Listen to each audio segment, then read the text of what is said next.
Assalamualaikum, I am Nurullah M. Dalgan, BSBA 3C, major in Marketing Management.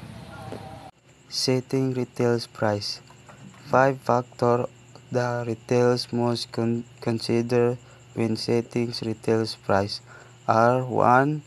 The price sensitivity of consumers. Customer price sensitivity generally as the price of the product increase the sales for the product will decrease because fewer and fewer customers feel the product is the good value. The price sensitivity of customers determine how many units will be sold at different price levels. If customers in the target market are very price sensitive, sales will decrease significantly with price increase.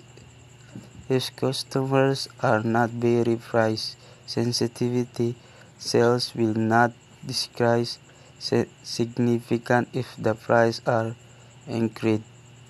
The result of this experiment are sold in Exhibit 13.1.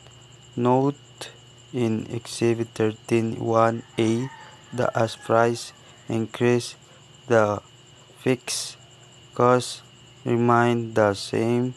Sale and variable cost both decrease, but sales decrease at the factor role and the variable cost. Exhibit 13.1b show the head profit levels occurs at a $7 price. Exhibit 13.1c.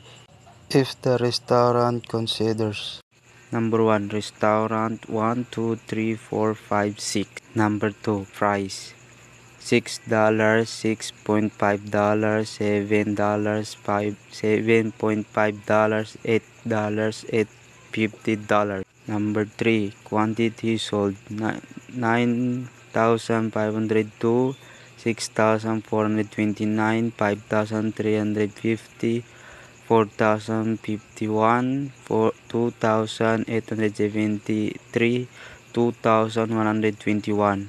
Number 4, column 2 times column 3 equals $857.0, $12, 41, 789, 37, 450, 30, 383, 22, 984, 18, 024. At the next is Exhibit 13.1b. 10,000, 8,000, 6,000, 4,000, 2,000. Quantity sold. Exhibit 13.1c. Exhibit 13.1c. Profit 3,000, 2,500, 2,000, 1,500, 1,500. Assume the retailer originally priced as private label DVD player at $90 and the reset a price to $100. Before resetting the price, the retailer was selling 1,500 units a week. When the price incurred, sales dropped to 1,100 units per week.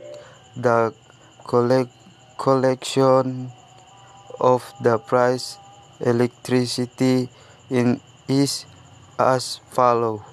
Electricity equals percentage change in quantity sold, percentage change in price. New quantity sold minus old quantity sold divide old quantity sold. Next, price minus old price divide old price. 1,100 minus 1,500 divide 1,500 minus 10, 9 divide 9 minus 0.2667 0.1111 equals minus 2.4005. So the private level DVD player described in the preceding explain cost $50. The private maximized price would be profit maximized pricing. Price electricity times cost.